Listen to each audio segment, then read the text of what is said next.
Okay, चला आपलं चौथं लॉजिकल कनेक्टिव्ह घेतो आपण नाव. त्या चौथ्या लॉजिकल कनेक्टिव्ह मध्ये आपण सगळ्यात महत्त्वाचं मागचे जे लॉजिकल कनेक्टिव्ह झाले ते थोडंसं रिवाइज करतोय किंवा कोणते कोणते सिम्बॉलिक फॉर्म कसे घेतले होते हे बघतोय. चौथं लॉजिकल कनेक्टिव्ह आहे माझं बाय कंडिशनल किंवा इम्प्लिकेशन. त्यालाच आपण म्हणतो इफ अँड ओनली इफ.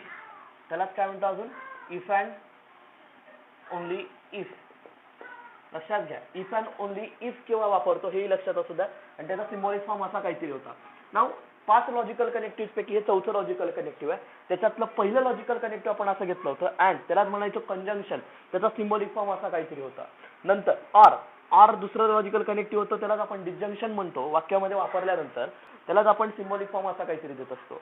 आणि नंतर इफ अँड देन, म्हणजे काल जे झालं ते इफ अँड देन वाक्य, त्यालाच आपण इम्प्लिकेशन म्हणतो किंवा त्याला आपण अजून म्हणतो डबल कंडिशनल, ओनली कंडिशनल. त्याला आपण कंडिशनल पण म्हणतो, हे लक्षात घ्या. आणि याचा सिम्बॉलिक फॉर्म होता double headed arrow, single headed arrow. Double headed arrow म्हणतो आपण डबल इम्प्लिकेशनला. आणि याला आपण सिंगल हेडेड एरो, एक वेळे जाणारा फक्त. नाव आता याच्यात जर बघायला गेलं तर याचा आणि याचा जवळचा संबंध आहे. किंवा आपण इम्प्लिकेशन ज्या पद्धतीने घेतो त्याच पद्धतीने डबल इम्प्लिकेशन पण घेतलं जातं. कारण याच्यामध्ये आपण नुसतं फक्त एक पर्टिक्युलर फॉर्म आपण नुसता काढत नसतो, तर याला आपल्याला 2 लॉजिकल कनेक्टिव्हचा एकत्र वापर करायचा असतो. 2 म्हणजे आपले कंडिशनल फॉर्म मधले, हे लक्षात घ्या. नंतर आपण डबल इम्प्लिकेशन स्टार्ट केल्यानंतर आपण याच्यामध्ये अजून त्याच्या अगोदर आपण काय काय घेतलंय, इफ अँड देन मध्ये आपण असा काहीतरी पार्ट घेतलाय, कॉन्व्हर्स घेतलाय, नंतर इनव्हर्स घेतलेला आहे, आणि नंतर तिसरा घेतलाय कॉन्ट्रापोजिटिव्ह. जर दिलेलं वाक्य हे कोणत्या फॉर्म मध्ये असेल, इफ अँड देनच्या फॉर्म मध्ये असेल, तर त्याचा कॉन्व्हर्स चेंज करतात. म्हणजे लिहिताना आपण त्याला लिहितो क्यू इम्प्लाइज पी. कॉन्व्हर्स म्हणजे क्यू इम्प्लाइज पी. इनव्हर्स म्हणजे negation of P implies negation of Q. आणि शेवटचं negation of Q implies negation of P. जर वाक्य पी इम्प्लाइज क्यूच्या फॉर्म मध्ये असेल तर त्याला लिहिताना ह्या तिघही फॉर्म मध्ये लिहिता आलं पाहिजे. 3 मार्काला 3 पार्ट विचारले जातात. फक्त मी रिवाइज केलं की कनेक्टिव्ह लॉजिकल कनेक्टिव्ह कोणते कोणते होते आणि ते सगळे महत्वाचे. या आज हे झालं की आपण ते सर्वांचे यांचे सगळ्यांचे लॉजिकल ट्रुथ व्हॅल्यूज किंवा ट्रुथ टेबल जे आहेत ते सर्व आपण रिवाइज करून घेऊ. कारण हे सगळे महत्वाचे आहेत. आपण कंडिशनल घेतो किंवा डबल बाय कंडिशनल घेतो किंवा डबल इम्प्लिकेशन घेतो, त्यालाच आपण या सगळ्यांमध्ये आपण एकत्र कसं तयार करता येईल, त्यांचा ट्रुथ टेबल कसा तयार करता येईल, हा आपल्याला जास्त फोकस असेल. का? कारण पुढचा जो स्टेटमेंट पॅटर्न आपल्याला घ्यायचा आहे, आता आपल्याला नुसता काही फक्त आता एक लॉजिकल कनेक्टिव्ह घेतोय, नंतर आपल्याला कंबाईन येतील. अँड पण असेल, इम्प्लिकेशन पण असेल, ऑर पण असेल, डबल इम्प्लिकेशन पण असेल, सगळं काही आपल्याला त्याच्यामध्ये एकत्र येत असेल. 2 किंवा 2पेक्षा जास्त लॉजिकल कनेक्टिव्ह त्याच्यामध्ये असतील किंवा स्टेटमेंट पण जास्त येत असतील, तर आपल्याला ह्या पद्धतीने एकत्र आपल्याला हे सगळ्यांचं व्यवस्थित माहिती असायला पाहिजे. सगळ्यांच्या ट्रुथ व्हॅल्यूज व्यवस्थित माहिती असायला पाहिजेत. किंवा अँड असेल, ऑर असेल, तेव्हा त्यांच्या ट्रुथ व्हॅल्यूज काय असतात हे आपल्याला माहिती असायला पाहिजे. तरच आपल्याला पुढे कंटिन्यू करता येईल. नाव पुढे हे सर्व झालं होतं. त्यानंतर आपण आता डबल इम्प्लिकेशन कडे जाणार आहोत. डबल इम्प्लिकेशन मध्ये बघा, आता ऑब्व्हियसली बघायला गेलं तर डबल इम्प्लिकेशन म्हटलं तर इफ अँड ओनली इफ. म्हणजे जर वाक्याचं म्हणजे डेफिनेशन तयार करायची म्हटलं तर डेफिनेशन कशी तयार होईल, the compound statement which is form by using the word म्हणा किंवा फ्रेज म्हणा, आपण असं पण म्हणू शकतो, किंवा कनेक्टिव्ह म्हणा असंही म्हणू शकतो. नाव the compound statement which is form by using the connective if and only if. म्हणजे वाक्याच्या मध्ये 2 वाक्यांच्या मध्ये 2 सिंपल स्टेटमेंटच्या मध्ये जर इफ अँड ओनली इफ असं काहीतरी येत असेल, इफ अँड ओनली इफ हा कनेक्टिव्ह येत असेल, कारण 2 वाक्याला हा जोडत असतोय, मग हा कनेक्टिव्ह येत असेल तर त्या कनेक्टिव्हला आपण कंबाईन स्टेटमेंटला, पूर्ण कंबाईन स्टेटमेंटला आपण काय म्हणणार, बाय कंडिशनल स्टेटमेंट म्हणणार किंवा डबल इम्प्लिकेशन स्टेटमेंट म्हणणार. लक्षात घ्या. आवाज नाही येतो तुझा.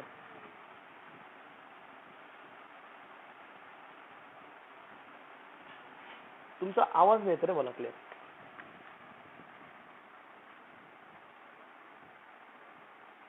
कोणाचा ऑडिओ ऑन आहे?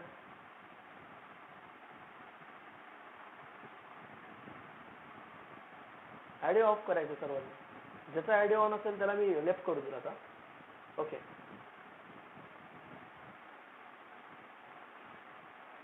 ठीक आहे.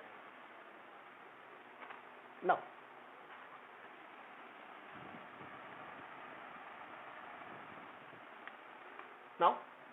मग डेफिनेशन कशी तयार झाली याची? द कंपाऊंड स्टेटमेंट, कंपाऊंड म्हणजे काय? दोन वाक्यांना जोडणारा लॉजिकल कनेक्टिव्ह. जर आपण इफ अँड ओनली इफ वापरला असेल किंवा दोन वाक्यांच्या मध्ये जर इफ अँड ओनली इफ येत असेल तर त्या वाक्याला काय म्हणायचं? डबल इम्प्लिकेशन किंवा बाय कंडिशनल म्हणायचं. हे लक्षात असू द्या. नाव जर सपोज दॅट पी आणि क्यू जर दोन सिंपल स्टेटमेंट असतील, मागच्या ज्या डेफिनेशन आपण सर्व तयार केल्या त्या सर्व डेफिनेशन सगळ्या सारख्याच आहेत, फक्त त्या वर्ड लॉजिकल कनेक्टिव्ह आला की कनेक्टिव्ह फक्त आपण अँड घेतला, ऑर घेतला, इफ अँड देन घेतला, इफ अँड ओनली इफ घेतला, तर वाक्यामध्ये आपल्याला स्टेटमेंट हे त्या पद्धतीने conjunction, disjunction, implication, double implication फक्त एवढा फरक पडत जाणार आहे. मग त्याच्या प्रत्येकामध्ये दोन सिंपल स्टेटमेंट्स आहेत. The P and Q are simple statements. P आणि क्यू जर माझे सिंपल स्टेटमेंट असतील तर मला वाचताना कसं वाचणार, याला लिहिताना कसं लिहिणार? P if and only if Q. लक्षात घ्या, हा छोटासा वर्ड नाही किंवा हा आपल्याला सगळ्यात जास्त मिनिंगफुल असणार आहे, त्यामुळे आपण कसं यूज करायचं किंवा त्याला कुठे आणतो? If and only if. If P, if and only if Q. त्याला सिम्बॉलिकली आपण असं लिहिणार, पी डबल इम्प्लाइज क्यू असं पण वाचता येतं. P if and only Q असं पण म्हणता येतं. वाचताना आपण वेगवेगळ्या पद्धतीने वाचू शकतो. P if and only Q पण म्हणू शकतो, पी डबल इम्प्लाइज क्यू पण म्हणू शकतोय. आपण इम्प्लिकेशन म्हटलं तर असं काहीतरी म्हणतो, पी इम्प्लाइज क्यू म्हणतो. इथे आपल्याला काय म्हणावं लागेल? पी डबल इम्प्लाइज क्यू म्हणावं लागेल. हे लक्षात घ्या, पी डबल इम्प्लाइज क्यू किंवा P if and only Q असं म्हणता येईल आपल्याला. फॉर एक्झाम्पल आपण आपल्या याच्यामध्ये घेतलेलं आहे, जर पी स्टेटमेंट घेतलं असेल, एखादं पी स्टेटमेंट घेऊ आपण आणि त्याचं वाक्य आपण मेन्शन करू वाटल्यास. इफ अँड ओनली केव्हा वापरायचं आणि कसं वापरायचं असं. नाव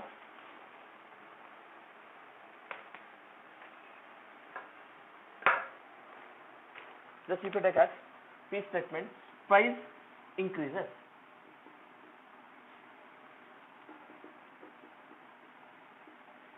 Q statement घ्यायचं आपल्याला, डिमांड फॉल्स.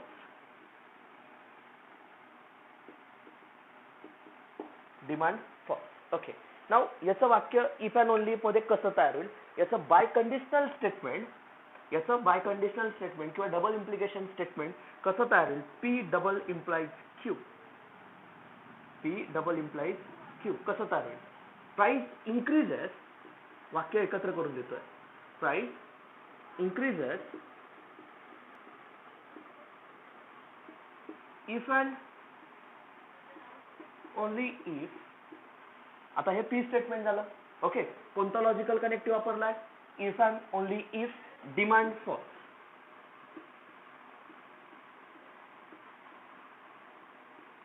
Demand falls. लक्षात घ्या. हा आवाज येत नाही कोणाचा.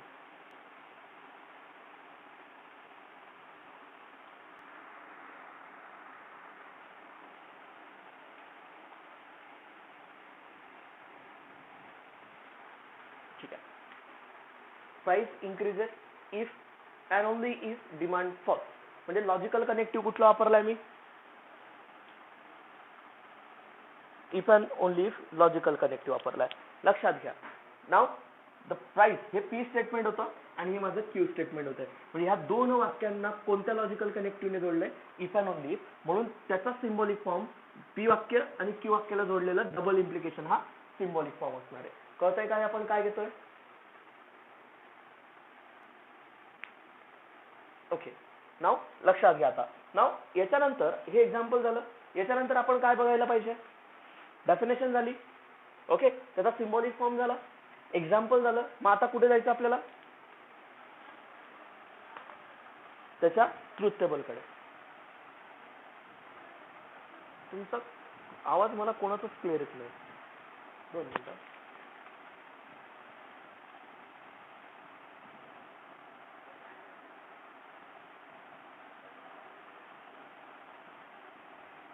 ठीक आहे.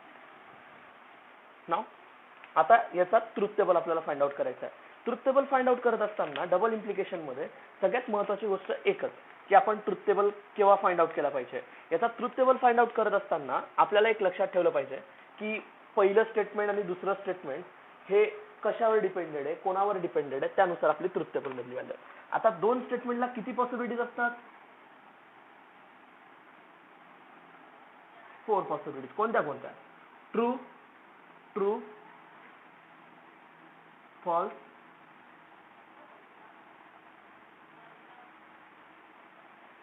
False, false. ओके.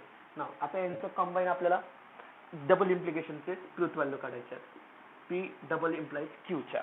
लक्षात घ्या याची ट्रूथ व्हॅल्यू डिपेंडेड. आता नुसतं आपण पी इम्प्लाइज क्यू घेतोय की पी डबल इम्प्लाइज क्यू घेतोय, पण पी डबल इम्प्लाइज क्यू नुसता एकटा राहत नाही. लक्षात घ्या पी डबल इम्प्लाइज क्यू कसा असतो, just P implies Q as well as Q implies P. तुम्ही तुमच्या थेरम्स मध्ये कॉन्व्हर्स बघितलेला असेल, बरोबर ना? कॉन्व्हर्स बघितलाय तुम्ही थेरम मध्ये कधी? जर आपल्या दिलेल्या थेरम मध्ये जर इफ अँड ओनली इफचं स्टेटमेंट आलं तर लक्षात घ्या आपण पी ला काय म्हणतो याच्यामध्ये, पी हायपोथेसिस असतो आणि सी माझा काय असतो, कन्क्लुजन असतो. पण आपल्याला डबल इम्प्लिकेशन जर आला असेल तर थेरम प्रूव्ह करत असताना हायपोथेसिस वरून आपल्याला कोणाला प्रूव्ह करावं लागतं, कन्क्लुजनला. आणि इफ अँड ओनली इफ असल्यामुळे कन्क्लुजनला नंतर दोन पार्ट तयार करावे लागतात. काय, पी इम्प्लाइज क्यू म्हणजेच काय, इथे हायपोथेसिस कोण आहे माझं, पी, कन्क्लुजन कोण आहे माझं, क्यू. पण दुसरं वाक्य याच्यात हायपोथेसिस कोण आहे आणि याच्यात कन्क्लुजन कोण आहे, पी. मग जर हे दोघही माझे प्रूव्ह होत असतील तरच माझं कोण प्रूव्ह होईल, डबल इम्प्लिकेशन प्रूव्ह होईल. लक्षात येतंय का काय सांगतोय? पी वरून कोणाला प्रूव्ह करावं लागतंय, क्यू ला. क्यू वरून कोणाला प्रूव्ह करावं लागतंय, पी ला. जर पी वरून क्यू प्रूव्ह होत असेल, क्यू वरून पी प्रूव्ह होत असेल तरच मला काय मिळतंय, पी डबल इम्प्लाइज क्यू मिळतंय. काय मिळतंय लक्षात येतंय, पी डबल इम्प्लाइज क्यू येत आहे. नाव त्याचे ट्रूथ व्हॅल्यू पण तशाच काहीतरी डिपेंडेड. लक्षात असू द्या डबल इम्प्लिकेशन घेत असताना आपण कोणाचे डबल इम्प्लिकेशन घेतोय, काय घेतोय हे आपल्याला लक्षात आलं पाहिजे. नाव ज्यावेळेला डबल इम्प्लिकेशन घेत असतो त्याच्या ट्रूथ व्हॅल्यू लक्षात असू द्या. एक छोटासा आणि शॉर्टकट ट्रिक सांगतोय, किंवा आपल्याला जर लक्षात ठेवायचं असेल तर त्याची छोटी शॉर्ट ट्रिक आहे की आपण डबल इम्प्लिकेशन मध्ये आपण कसं लक्षात ठेवू शकतोय. लक्षात घ्या आता डबल इम्प्लिकेशन मध्ये जर पी ची आणि क्यू ची ट्रूथ व्हॅल्यू सेम असेल, लक्षात घ्या काय सांगतोय, डबल इम्प्लिकेशन मध्ये त्याची ट्रूथ व्हॅल्यू काढतोय. जर पी ची आणि क्यू ची ट्रूथ व्हॅल्यू सेम असेल तरच रिझल्टंट व्हॅल्यू ट्रू असते, अदरवाईज काय असणार आहे, फॉल्स असणार आहे. कळतंय काय सांगतोय, काय सांगतोय, पी ची आणि क्यू ची ट्रूथ व्हॅल्यू सेम असेल तरच रिझल्टंट व्हॅल्यू काय येते, ट्रू येते, अदरवाईज काय येणार, फॉल्स येणार. मग आता ट्रूथ व्हॅल्यू सेम कुठे कुठे आहेत बघा बरं, ट्रू ट्रू, पी ची ट्रूथ व्हॅल्यू क्यू ची ट्रूथ व्हॅल्यू सेम आहे आणि शेवटची फॉल्स फॉल्स, बरोबर ना. मग त्यांची रिझल्टंट ट्रूथ व्हॅल्यू काय असेल, ट्रू असेल. म्हणजे दोघही स्टेटमेंट जर ट्रू असतील किंवा दोघही स्टेटमेंट जर फॉल्स असतील तरच त्यांची रिझल्टंट व्हॅल्यू काय येते, ट्रूथ व्हॅल्यू काय येते, ट्रू येते, अदरवाईज काय येईल, फॉल्स. म्हणजे true implies false, false implies true, यांच्या दोघांच्या ट्रूथ व्हॅल्यूज काय आल्यात, फॉल्स आल्यात. कळतंय का हे? बर, याच्यात कोणाला काही डाऊट? बघा आता डबल इम्प्लिकेशन मध्ये बाय कंडिशनल मध्ये डेफिनेशन काय होती, the compound statement which is form by using the logical connective if and only if then a given statement is called a biconditional statement or double implication. Now मग आपण काय केलं, P आणि Q दोन simple statement घेतलेत तर त्याला लिहिताना आपण असं लिहिणार P if and only if Q. त्यालाच वाचताना आपण असं वाचणार P डबल इम्प्लाइज Q. हा त्याचा काय आला, सिम्बॉलिक फॉर्म आला. That's one is a symbolic form. हा काय येणार आहे, त्याचा सिम्बॉलिक फॉर्म येणार आहे. मग मी काय केलं, दोन एक्झाम्पल घेतलेत. एक एक्झाम्पल घेतलं त्याच्यामध्ये दोन स्टेटमेंट ठेवलेत, प्राइस इन्क्रीजेस आणि क्यू स्टेटमेंट होतं डिमांड फॉल्स, आणि मला तयार करायचं होतं डबल इम्प्लिकेशन. मग मी काय केलं, पी डबल इम्प्लाइज क्यू घेतलं तर price increases if and only if demand falls. हे माझं पी स्टेटमेंट, हे माझं लॉजिकल कनेक्टिव्ह आणि हे माझं काय होणार आहे, क्यू स्टेटमेंट येणार आहे. मग दोघांच्या मध्ये कोणतं लॉजिकल कनेक्टिव्ह वापरलाय, इफ अँड ओनली, म्हणजे माझं हे बाय कंडिशनल. ओके नाव, आणि मी त्याचा ट्रूथ टेबल कसा फाइंड आउट केला, जर P ची आणि Q ची ट्रूथ व्हॅल्यू सेम असेल तर रिझल्टंट व्हॅल्यू काय असणार आहे माझी, ट्रू, अदरवाईज काय असते, फॉल्स असते. इवन आपण नोट्स मध्ये असं लिहून घेतलंय की नोट्स आपण शॉर्टकट्स मध्ये आपण त्याचा काही नोट होता त्या नोट्स आपण मेन्शन केलेल्या आहेत, बरोबर ना. बाय कंडिशनल स्टेटमेंट वाक्यामध्ये काही वर्ड्स आहेत. आता इफ अँड देन मध्ये आपण जवळपास 7 ते 8 फ्रेजेस घेतल्यात किंवा वर्ड्स घेतले होते की इफ अँड देन केव्हा वापरलं जातं. तसंच इफ अँड ओनली याच्याऐवजी म्हणजे आपण इफ अँड ओनली आला तरच आपल्याला जे डबल इम्प्लिकेशन वापरता येतं का, नाही तर अजून काही असे वर्ड्स आहेत किंवा अजून काही अशा फ्रेजेस आहेत की ज्या ठिकाणी इफ अँड ओनली इफचा मिनिंग तयार होतो. मग केव्हा केव्हा तयार होतो ते लक्षात घ्या. आता नोट्स मध्ये व्यवस्थित बघत राहा. आपण त्या नोट्स दिल्या. ऑडिओ ऑफ ठेवायचा आपला, मी लेफ्ट करून दिलं नाही तर प्रवीण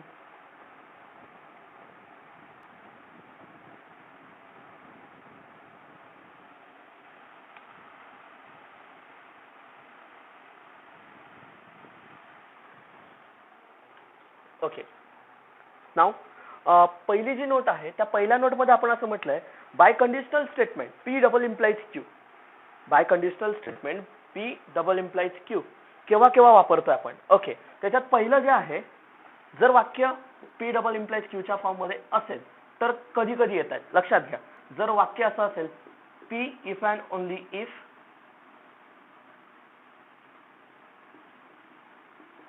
क्यू असेल तेव्हा. दुसरं Q if and only P. Next, second, third, thus we have to taken as P necessary and sufficient for Q.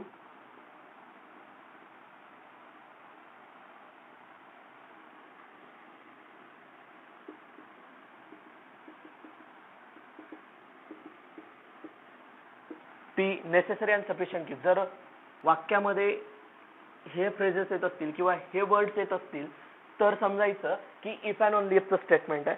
किंवा फोर्थ क्यू परत तेच necessary and sufficient for P, फक्त पीच्या जागी क्यू, क्यूच्या जागी पी करून घेतलाय दोघांचा. कारण आपण कॉन्व्हर्स आणि कॉन्व्हर्स दोघांसाठी प्रूव्ह करत असतो. पी वरून क्यू ला प्रूव्ह करतो, क्यू वरून पी ला प्रूव्ह करतो, त्यामुळे असं काही मेन्शनिंग नाही. आणि पाचवं जे आहे P implies Q and Q implies P, जे मी लिहिलं होतं ते इथं काय पी वरून क्यू ला प्रूव्ह करावं लागतंय. अँड मध्ये अँड आलाय, डिस्जॉइंट नाहीये. अँड म्हटलंय म्हणजेच काय P implies Q and Q implies P. लक्षात येतंय का, Q implies P and P implies Q हे दोघंच्या दोघं जर होत असतील तरच आपल्याला वाक्य कसं असणार आहे, इफ अँड ओनली इफचं असणार आहे. कळतंय का, हे कळतंय का सर्वांना हे.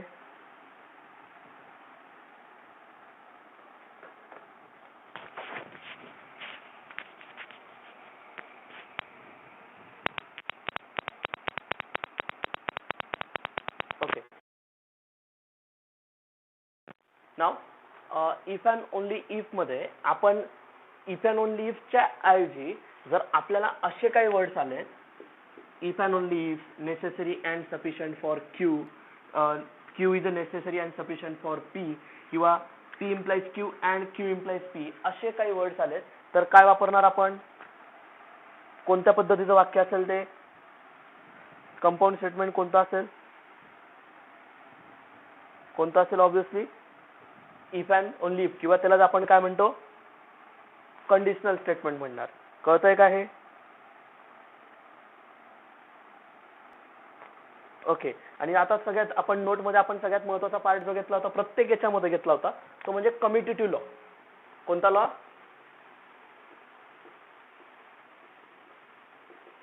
कम्युटेटिव्ह लॉ सॅटिस्फाय करेल का.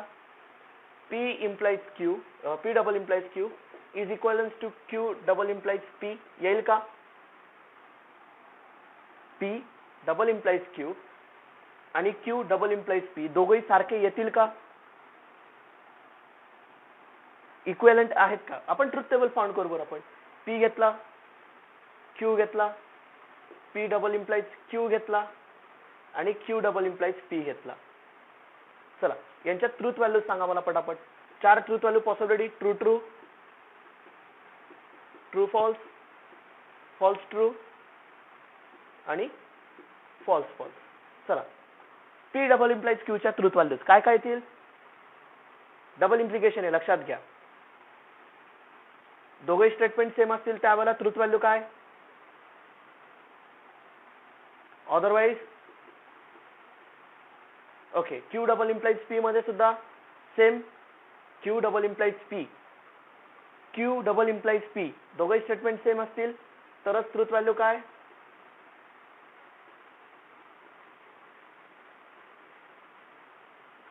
False false true. म्हणजे मग आता व्यवस्थित बघा, ह्या ट्रूथ व्हॅल्यूज सारख्या दिसतात का? म्हणजे ऑब्विसली हे दोघे काय असतील? इक्वलंट येतील का दोघं? बरोबर ना. मग याच्यावरनं काय कळतंय?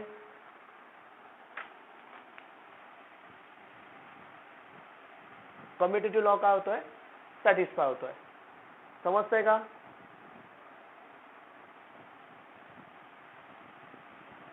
ओके.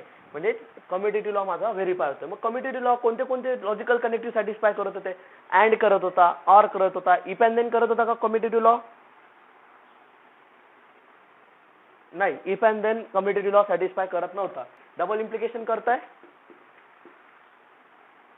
ओके. नाव कळतंय का आता हे काय घेतो आपण? ओके. नाव आता पुढे लक्षात घ्या. अजून एक इक्वलंट स्टेटमेंट आहे. जसं आपण कम्युटेटिव्ह लॉ दोघे इक्वल दाखवतो तसंच आपल्याला डबल इम्प्लिकेशन साठी इक्वलंट आहे. जर पी डबल इम्प्लाइज क्यू असेल तर आपण काय सांगितलंय? आपल्याला प्रूव्ह करताना पी वरून क्यू ला प्रूव्ह करावं लागतंय अँड क्यू वरून पी ला प्रूव्ह करावं लागतंय. म्हणजेच काय, याच्या ट्रूथ व्हॅल्यूज आणि याच्या ट्रूथ व्हॅल्यूज काय असतील? सेम असतील. लक्षात असू द्या, पी डबल इम्प्लाइज क्यू म्हणजे काय? पी वरून क्यू ला प्रूव्ह करणं आणि क्यू वरून पी ला प्रूव्ह करणं. म्हणजेच काय, एकमेकांचा कॉन्व्हर्स हा काय असायला पाहिजे? ट्रू असायला पाहिजे. आणि दोघांमध्ये मी काय ठेवलंय? अँड हे लॉजिकल कनेक्टिव्ह ठेवलंय. जर तुम्ही याचा ट्रूथ टेबल काढला आणि याचा ट्रूथ टेबल काढला तर दोघांचे ट्रूथ टेबल्स काय येतील? ते कॉलम्स काय येतील दोघांचे? सेम येतील. आपण पुढच्या टॉपिक मध्ये जे स्टेटमेंट पॅटर्न जे घेणार आहोत त्या स्टेटमेंट पॅटर्न मध्ये आपल्याला हे दोघांचा पार्ट ऑफ घ्यावा लागेल. ओके. मग आपण इक्वलंटनेस जो असतो तो आपल्याला प्रूव्ह करायचा असतो त्यावेळेला आपण याला प्रूव्ह करू शकतो. फक्त आता डोक्यात एवढं ठेवा की जर पी डबल इम्प्लाइज क्यू असेल तर P implies Q and Q implies P हे दोघंही काय येतात? हा आणि हा काय तो सेम येतात. एवढं लक्षात असू द्या फक्त. कळतंय का हे काय घेतोय? चला आता हे झालं आपलं related to biconditional statement. आता बाय कंडिशनल स्टेटमेंट मध्ये आपण काय काय घेतलं लक्षात ठेवा. त्याची डेफिनेशन घेतली, दुसरा पार्ट घेतलाय त्याच्यावरचं सिम्बॉलिक फॉर्म, दुसरा एक्झाम्पल, नंतर ट्रूथ टेबल, नंतर आपण कधी कधी इफ अँड ओनली इफ हे लॉजिकल कनेक्टिव्ह किंवा बाय कंडिशनल डबल इम्प्लिकेशन कधी वापरायचं त्याचे फ्रेजेस घेतल्यात की आपण ह्या वर्ड्समध्ये वाक्यांमध्ये जर असे वर्ड्स आले तर आपण इफ अँड ओनली असं ॲझ्युम करावं लागतंय. नंतर आपण त्याच्यामध्ये कम्युटेटिव्ह लॉ हा सॅटिस्फाय होता हे पण दाखवलंय. आणि नंतर हे इक्वलंट स्टेटमेंट येतं P implies Q and Q implies P दोघंही पी डबल इम्प्लाइज क्यू आणि हे दोघंही सारखे येतात हे आपण आपल्याला मेन्शन केलंय. नाव नंतर शेवटचं logical connective, last logical connective आहे आपल्या 5 लॉजिकल कनेक्टिव्ह मधलं, ते म्हणजे निगेशन. निगेशन म्हणजे काय की जर वाक्य आपल्याला एखादं दिलेलं असेल, मी फक्त एका सिंपल स्टेटमेंट बद्दल सांगतो कारण निगेशन काही कंपाऊंड स्टेटमेंट मध्ये मोडलं जात नाही किंवा आपण कंपाऊंड स्टेटमेंट फॉर्म आपण त्याच्यावर करत नाही. फक्त एवढं लक्षात असू द्या की निगेशन कधी वापरायचं आणि कुठे वापरायचं, कसं वापरायचं हे लक्षात घ्या. 5वं logical connective that one is a negation. त्यालाच आपण म्हणतोय not and that symbolic form is called tilde. हा त्याचा सिम्बॉलिक फॉर्म असेल. ओके. नाव नेक्स्ट लक्षात घ्या. आता वाक्यामध्ये काय काय आपण म्हटलंय डेफिनेशन बघायच्यात. If in a given statement we use the word not, लक्षात घ्या, if in a given sentence म्हणजे given statement we use the word not, लक्षात असू द्या वाक्यामध्ये आपण नॉट वापरायचा आहे पण कुठे वापरायचं आहे, का वापरायचं ते लक्षात घ्या. Now if in a given statement we use the word not at the appropriate place और if we begin with it. Okay. जर वाक्याची सुरुवात काही वाक्यांमध्ये आपण मध्ये वापरणार तर काही वाक्यांमध्ये सुरुवातीला वापरणार किंवा वाक्याची सुरुवात. Okay. The given statement start with किंवा आपण वाक्य कसं सुरुवात केलेलं असेल, इट इज फॉल्स दॅट.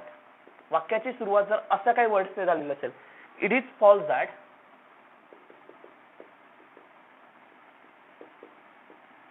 वाक्याची सुरुवात अशा वर्ड्स पासून झालेली असेल तर लक्षात घ्या. किंवा it is not true that,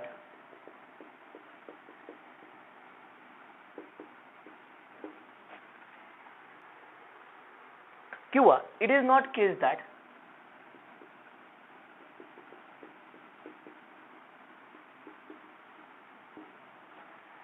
okay.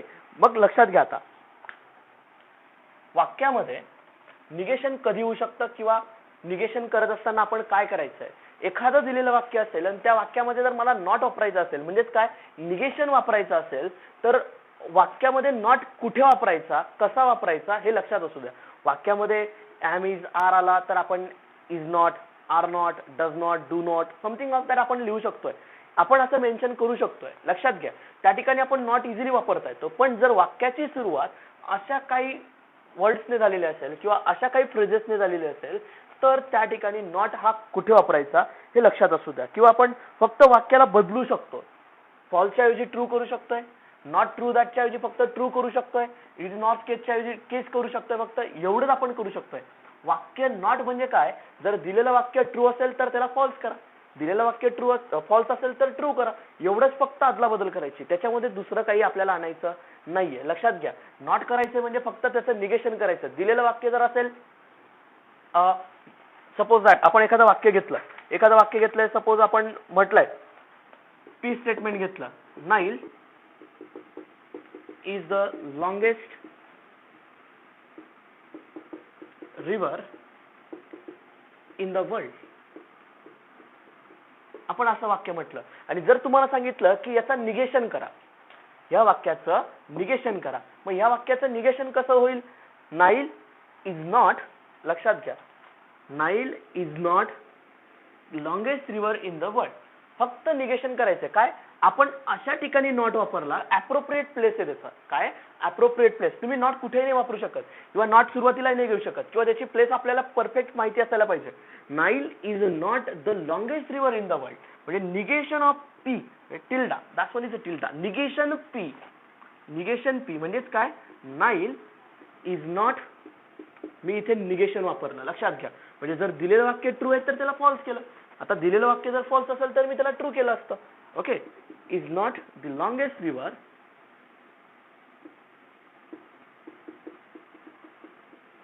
In the world.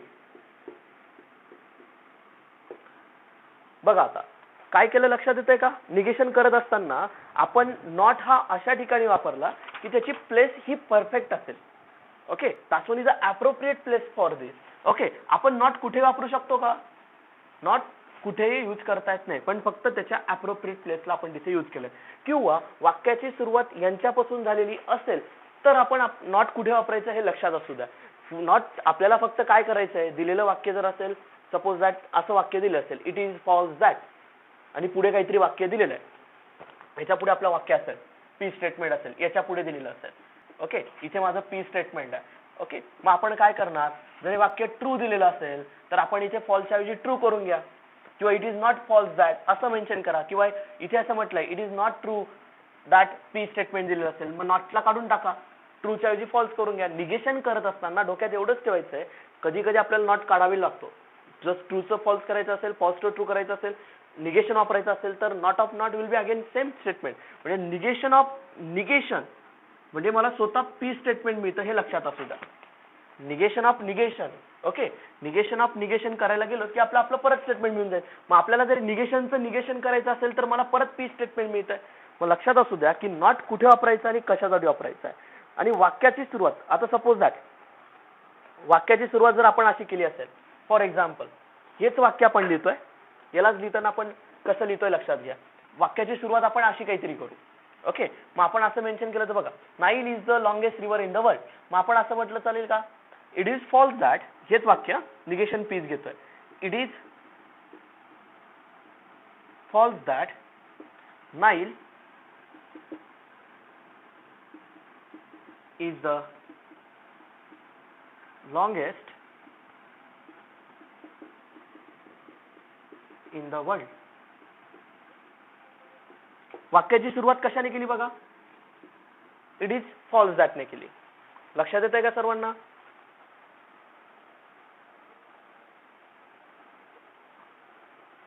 Okay, now आता दुसरं वाक्य वापरून बघू बरं आपण. लक्षात घ्या आता दुसरं काय, it is not true that, काय म्हणतोय, it is not true that, परत तेच वाक्य, Nile is the longest river in the world. Okay, किंवा असं म्हणू शकतो, it is not case that, परत तेच वाक्य ऍज इट इज. लक्षात येतं काय घेतोय हे. निगेशन करत असताना नॉट कुठे वापरला, ओके, वाक्यामध्ये नॉट कुठे वापरला, त्याची अप्रोप्रिएट प्लेस ठेवली होती. त्याची सुरुवात ह्या 3 वर्ड्सने म्हणजे 3 फ्रेजेसने केली आणि वाक्य ॲज इट इज लिहून टाकलं. म्हणजे त्यांची ट्रूथ व्हॅल्यू ही सुद्धा निगेशन. जर ही आता Nile is the longest river in the world हे आपल्याला माहिती आहे, बरोबर ना. मग निगेशन करत असताना मी त्याचं निगेशन फक्त हे ट्रू होतं, मी त्याला काय केलं, फक्त फॉल्स केलं. यांच्या सगळ्यांच्या ट्रूथ व्हॅल्यू मला फॉल्स मिळतील. आता लक्षात घ्या, निगेशन आता दिलेलं स्टेटमेंट जर ट्रू असेल तर त्याचं निगेशन काय येईल, जर फॉल्स येईल. आणि जर फॉल्स असेल तर निगेशन काय येईल, ट्रू येईल, बरोबर ना. मग लक्षात घ्या आता याचा ट्रूथ टेबल त्याच्यावरच डिपेंडेड. मी किती सिंपल स्टेटमेंट घेतलेत, किती सिंपल स्टेटमेंट घेतलेत, एकच घेतलं ना मी फक्त. दॅट्स इफेक्ट ॲज पी आणि त्याचं निगेशन पी घेईल, बरोबर ना. मग दिलेलं वाक्य एका सिंपल स्टेटमेंटला किती पॉसिबिलिटीज, एका सिंपल स्टेटमेंटला 2 येणार, बरोबर ना. मग जर पी स्टेटमेंट ट्रू असेल तर त्याचं निगेशन काय येईल, फॉल्स. पी स्टेटमेंट जर फॉल्स असेल तर त्याचं निगेशन काय येईल,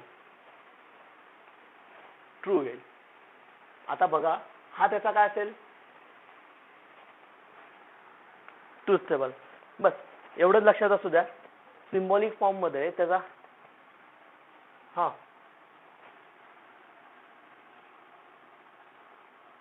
यांना ना ते निगेशन पीच लिहिलेत ना, तेच आहेत ना बघा, निगेशन पीच आहेत ते. हे सर्व निगेशन पीचेच आहेत. तुम्ही नॉट वापरला तरी चालतोय, इट इज फॉल्स दॅट वापरला तरी चालतोय, it is not true that हे पण वापरलं तरी चालतंय, किंवा it is not case that हे वापरलं तरी चालतंय. सगळ्यांचं निगेशनच होणार. हे चारही निगेशन केलेत ह्या दिलेल्या वाक्याचे. तुम्ही चारींपैकी कोणतंही वापरा तरी चालतंय. कळतंय का. बरं मला सांगा आता यांच्या सर्वांमध्ये कोणाला काही डाऊट आहे का.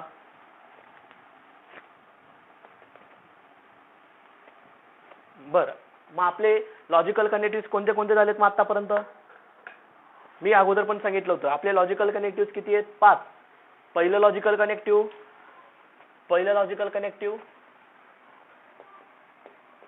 अँड म्हणजेच कंजंक्शन. दुसरं म्हणजेच काय, नंतर. That's one is a okay. आणि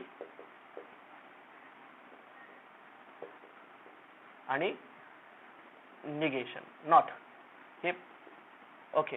म्हणजे 5 लॉजिकल कनेक्टिव्ह घेतलेत आणि त्यांचे सगळ्यांचे ट्रूथ टेबल बघितलेत. लक्षात असू द्या.